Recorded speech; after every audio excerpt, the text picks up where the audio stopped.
All right, you guys, welcome back to another reaction to The Mandalorian Season 3, Episode 4. As you can see, we are in some different surroundings. If you're new to the channel, you may have not seen this particular background right here. This is actually my normal background. I have been spending some time away from the Star Cave, but I am back at the Star Cave. So if you're wondering why you're seeing the different background, that is the reason there, guys. But again, we're going to get into episode 4 of season 3 of The Mandalorian.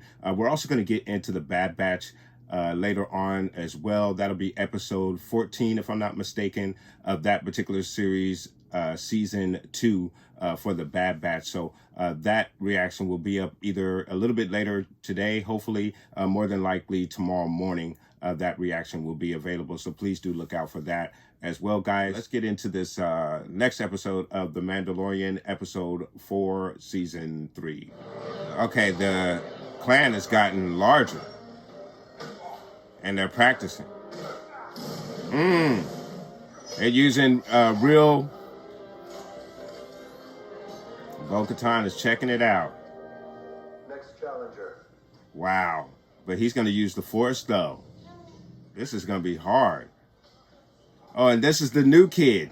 This is the new kid. I mean, he can, Grogu can move. Has 3 darts. I don't think he's got this. He's going to get his butt kicked first. Point. Begin. Point. Begin.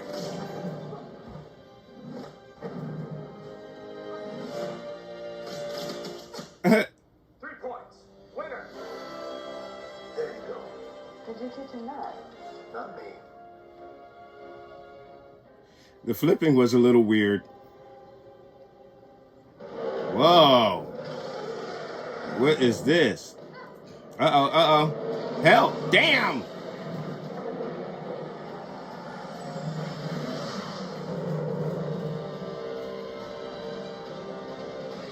Damn. Who is that? Damn. They're running out of fuel.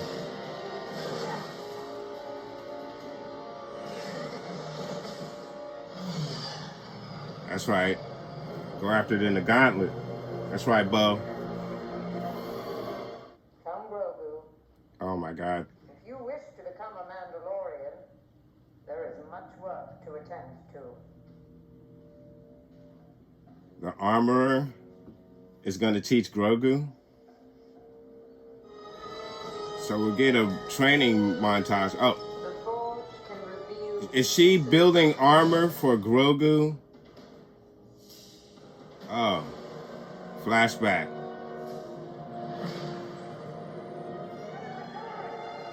This is definitely the temple. Damn. I thought Anakin was going to walk through that door. But this is the same shot, I think. So we're going to see how he escaped. Ah, man. Everything's gonna be all right, kid. Hey. Hey. That's,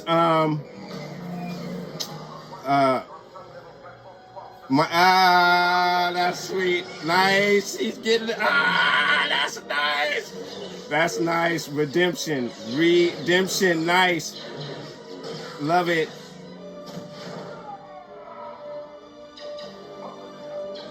Love it. A little redemption for Jar Jar. So now we know who saved Grogu. It was pretty much Jar Jar, but not really. I forget his Jedi name. It's spelled out on Coruscant. He better fly through that damn thing. Oh, man.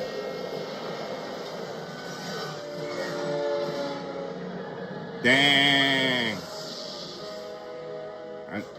Oh, look. Where the rock is. Why does that look like Padme's ship? Go, go, go, go. Oh, go. Oh, man, come on. Oh, okay, no, and it's that smaller fighter, cruiser. So now we know how Grogu escaped. And it was, I forget the name of the his Jedi name, but he was doing the TV show on Disney Plus in the Jedi robes. It was a kids TV show. I actually never watched it, unfortunately, but they've given him a part here in this particular show to make up for what he suffered through with playing Jar Jar in the prequel. So very, very cool. She forged him some armor. Mandalorian steel shall keep you safe as you grow stronger. You will grow into this rondel as you grow into your station, Foundling Grogu.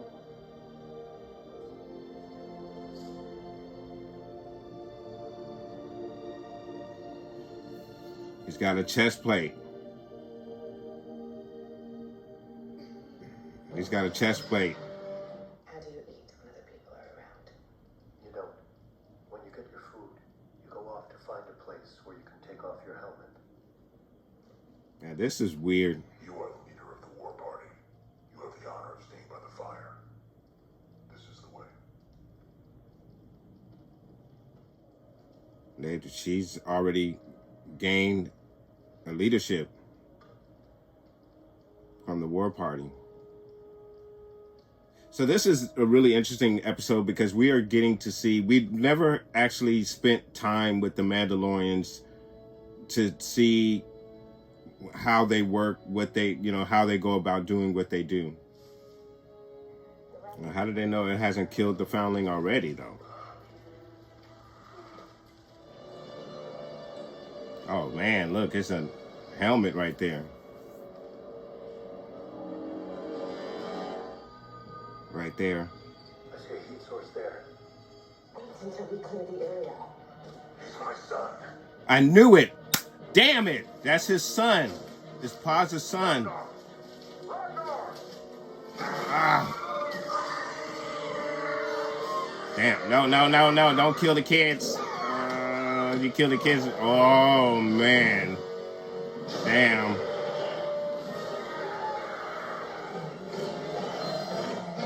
Oh, man. He regurgitated the kid.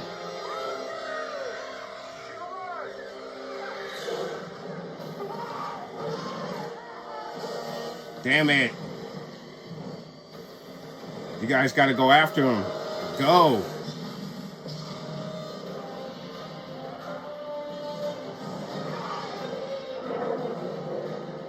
Damn, he swatted her down. Damn. What just came off? Damn, what just came off?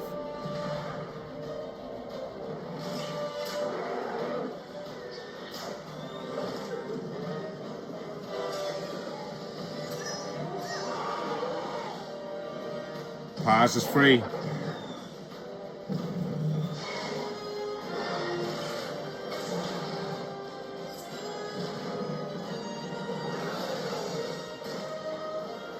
Damn.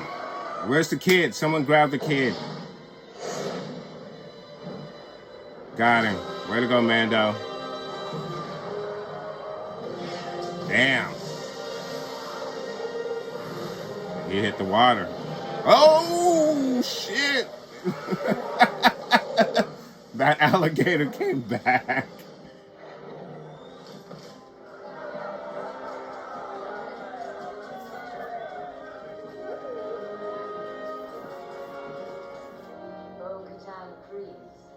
You have honored your house and all of Mandalore.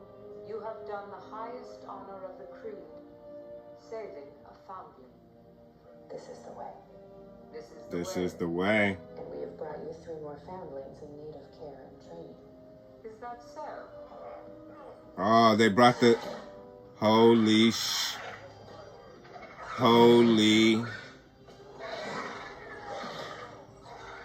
I was wondering, I was wondering what was gonna happen with the kids. You gotta be kidding me. You're in need of a repair. Come with me. Yeah, I thought she lost a piece. She wants the mythosaur. Would it be acceptable to wear one pauldron of the night owl and another with the mythosaur? The mythosaur belongs to all Mandalorians. Nice. What would you say if I told you I saw one? Oh, she told the armorer? That you saw what? A mythosaur. A mythosaur. I would say you are very lucky. It is a noble vision. No. I mean a real one. Beneath the living waters on Mandalore. When you choose to walk the way of the Mandalore, you will see many things. But it was real. This is the way. This is the way. She told the armorer. She didn't tell Din, but she told the armorer. End of the episode. Oh, Carl Weathers directed this one. Oh,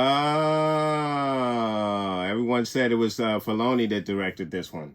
All right, guys. So, really good episode of The Mandalorian. I did enjoy it a lot. Obviously, we got a lot of Mandalorian culture right off the bat. We see them preparing, practicing, fighting. We then get engaged with Grogu, who is beginning his training as a Mandalorian. Now what's really interesting about Grogu is, and we don't know specifically how long he was training with Luke, but obviously he did get some training with Luke Skywalker at the Academy, chose to basically walk the way of the Mandalore, and now he's starting to get his Mandalorian training. So we see him engaged in his first encounter, his first practice battle, with the Foundling that we saw in the first episode, where the alligator came out and attacked during his ceremony, his helmet ceremony. Grogu, not really understanding what's going on, or seemingly not understanding what's going on, gets shot twice by the Foundling, who we later find out is Paz Vizsla's son, which is a really, really interesting aspect of this particular episode. Paz Vizsla's son gets 2 shots in. Djarin tells Grogu, hey, I know what you can do. Show them what you can do. And then Grogu commences to do his Yoda flipping. I know a lot of people don't like the Yoda flipping. And in this particular sequence with the Yoda flipping, it really did look weird. It didn't look great, I'll say. So I'm sure there will be some complaints about that.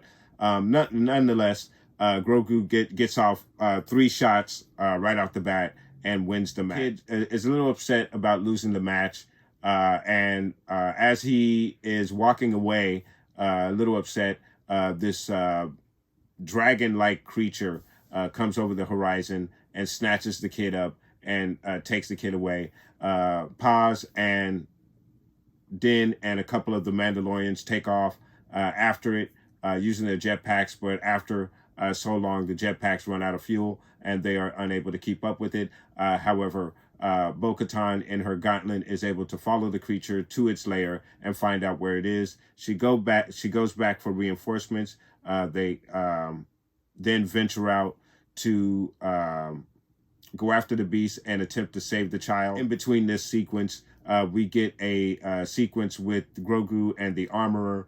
She is preparing a chest plate for him with the Mudhorn insignia on the chest plate, which is really cool. I can't wait to get that figure. That's going to be really, really nice for Grogu. A nice suit update, which goes right on his chain armor as well, which is all made of Beskar. So he is Beskar up really nicely. It's going to be interesting to see when he is able to speak the words, he will get his helmet. So until he is able to speak the words, he won't be able to get his helmet. But that also lets us know that Grogu will eventually start speaking. When that will happen, I'm not sure. But when he starts speaking and he's able to speak the creed, he will get his helmet. So we're getting the small pieces of Grogu's armor slowly but surely. So he's going to come out of that oh God, I forgot, potato sack outfit that he has. And soon we'll see him with full-on armor, which will be really cool. And it'll have that Mudhorn insignia with the chest plate at the very front of it. So really, really nice stuff.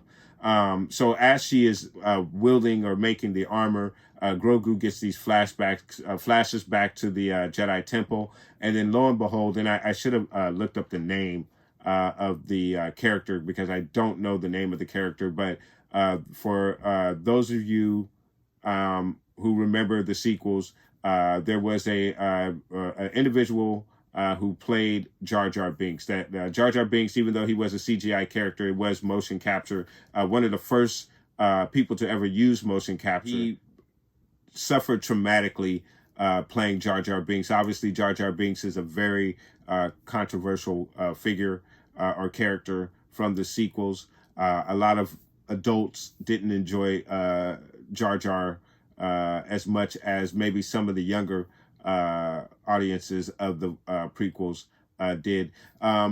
Jar Jar at certain times bothered me a little bit. I guess he was just a little too silly, but I would have never gone to the extent of berating the actor or the person who did the motion capture. But obviously, the actor suffered greatly behind his work as Jar Jar Binks, which he did an amazing job with Jar Jar Binks. If you were irritated by Jar Jar Binks' antics, I would assume that he did an excellent job, because that's basically what Jar Jar was, even to the other characters on the screen. As you can see, many times those characters were frustrated with Jar Jar Binks. So if that's the feeling that you got from his portrayal of Jar Jar Binks, I think he played that character to an excellent level. Nonetheless, he is getting a little redemption, coming back as a Jedi to the Star Wars universe.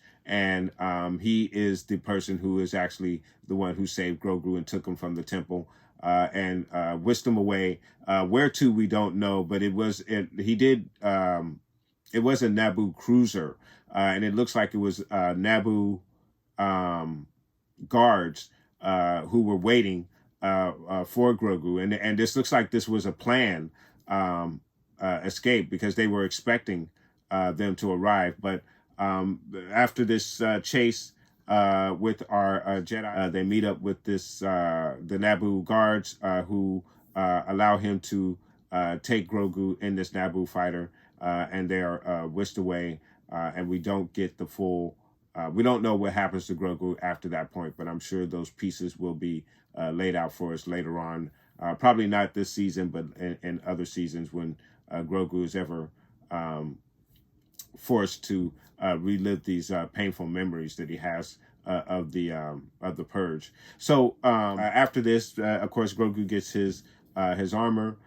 We then catch back up with Bo-Katan and the party going out to save the youngling.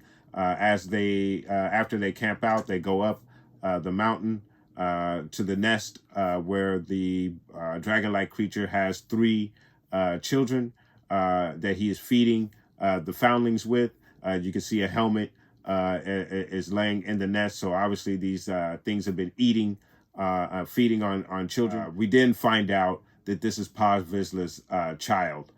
He goes after what they see as a heat source. The heat source turns out to be the children of this dragon. The foundling ends up still in the mouth of the mother dragon, but she has not chewed him. She hasn't eaten him.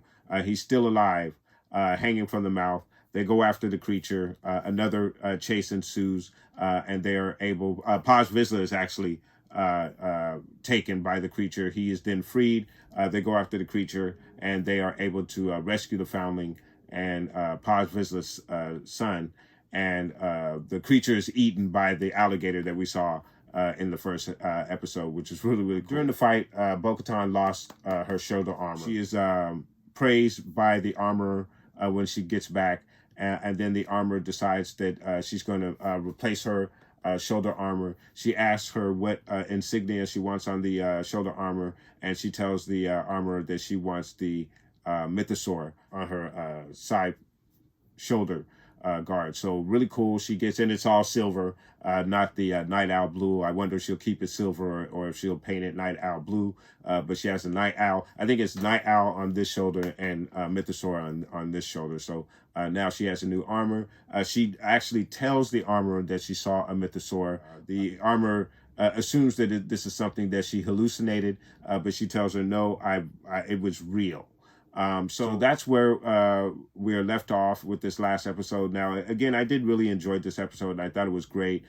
There were a couple of slight issues that I had with the episode. Some of the scenes with Grogu were a little wonky. The flipping definitely didn't look all that great. And then as far as the way that the battle between Grogu and the youngling turned out, like I said, the youngling could have shot his first 3 shots off and took Grogu out initially with his first 3 shots. Instead, Grogu gets the opportunity to take all 3 of his shots in one battle and takes the kid out. So obviously that was all done to not only show us what Grogu is capable of, but to show the other Mandalorians there that this little guy, he may look like a little child, a little baby, but he is capable of doing some battle. So in that aspect, that part was definitely interesting, but it just looked a little wonky as he was flipping around. And everything else, I really enjoyed it. Really enjoyed the fact that Jar Jar Binks, the actor who played Jar Jar Binks, and I apologize that I can't remember his real name, but it's good to see that he gets some redemption and gets a very significant place in Star Wars lore, being the one who actually saved Grogu and took him from the temple. So I thought that was really cool. The big question was, who was the one that saved Grogu? And there was all kinds of speculation. Some thought it was the librarian, the one that took care of the Jedi archives. A lot of people thought it was Yaddle, but obviously we know what Yaddle's fate was, so she obviously wasn't the one who took Grogu from the temple. So there was a lot of list of names of Jedis, possible Jedis. Quinlan Voss was another one. There were other names of Jedis who could have possibly came in and saved Grogu. Turns out that, and I forget his Jedi name, but he definitely has a Jedi name. And I'm speaking of the actor who played Jar Jar Binks, who played this Jedi who saved Grogu in this episode. So again, so a really good redemption for that actor. Really cool to see him get another moment to shine in Star Wars. So really, really cool. And then obviously, another cool point is that we get the Bo-Katan gets the mythosaur insignia on her shoulder pad, which is really interesting and is a very significant point in this season, because it lets us know that something is going to happen with that mythosaur, and it definitely is going to involve Bo-Katan. Now, one of the last things I want to discuss in this particular episode was the fact that I was wondering, after the dragon was killed, like I was thinking, well, they just left those 3 babies to fend for themselves. But rather than allowing those babies to fend, the dragon babies to, and I don't know what to call those creatures, but instead of allowing those creatures to just fend for themselves, they brought the 3 babies back to their lair. And I guess my assumption is they're going to train them and be able to ride these creatures once they become of age and are grown and able to fly. So it'll be really interesting to see how they handle that. And of course, we will obviously see these 3 creatures in some type of battle that will take place as well. We'll probably see some of the Mandalorians riding these creatures, maybe alongside Bo-Katan riding the mythosaur. We'll have to see if what if that is what all will culminate here. So you can almost look at Bo-Katan as the mother of dragons at this point in Star Wars lore. It looks like this is where her particular character is headed. So I really did enjoy this episode. I did have my slight issues with the episode, and then of course the episode didn't really lead into anything in regards to the overall story for this particular season, but it was really interesting to get a look at Mandalorian life and the fact that when they eat, they all go their separate ways and take their helmet off where they cannot be seen. And then once they're done eating, they all come back together. And then, of course, the leader is the one who gets the privilege to sit by the fire while they're eating their meal. So really interesting aspect of Mandalore culture. We're learning as Bo-Katan is of the ancient ways of the Mandalore, and really, really good to see that aspect played out here in this particular episode. So I'm going to go ahead and score this episode, and I'm going to give this episode an 8.5 out of 10. I thought it was a really good episode. I did enjoy seeing the flashback with Grogu. Obviously, it was cool to see Bo-Katan get her mythosaur shoulder armor, and then, of course, we find out that Paz Vizsla has a child, and then Grogu gets his new suit of armor, and we get a little history as well with the armor as she is creating Grogu's chest plate for him. So really good episode. I did enjoy it a lot. Kind of a little bit of a dive into Mandalorian culture to set us up for future events in this particular series. So really enjoyable episode, and that's why I scored it an 8.5 out of 10, guys. But please let me know what your thoughts are in regards to this episode. Did you enjoy this episode, or did you feel like this was a little bit of a filler episode? I can probably see that term being thrown around a little bit. I'm not going to call this episode a filler episode, because I think there will be some significance from this particular episode. I think those 3 baby creatures will grow up and become part of the clan, creatures that they use to ride, going back to their ancient ways. We're looking at kind of maybe a Game of Thrones situation being set up here with the Mandalorians.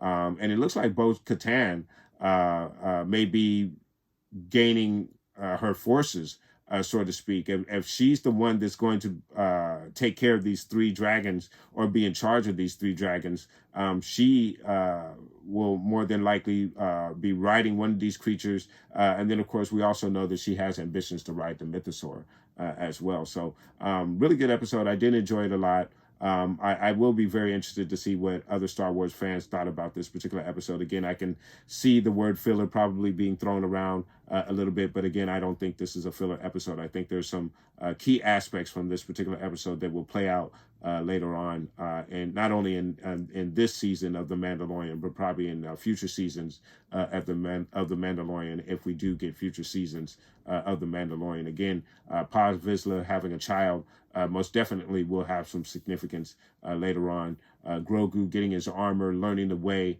of the Mandalore, while also being taught some of the ways of the Jedi, will also play a huge part in Grogu's growth as he goes forward, not only in this series, but in the Star Wars saga as a whole. So I would never call this particular episode a filler. I think there are some key aspects from this particular episode that will play out later on, not only in this season and in this series, but I think a lot of things in this particular episode will carry on with the characters, such as what Grogu is going through at this particular moment. So, guys, let me know what your thoughts are. Put those comments down below. I want to thank you guys so much for watching. Please like and subscribe. And, of course, guys, from the Father to the Son to the Obi-Wan Force Ghost, may the Force be with you always.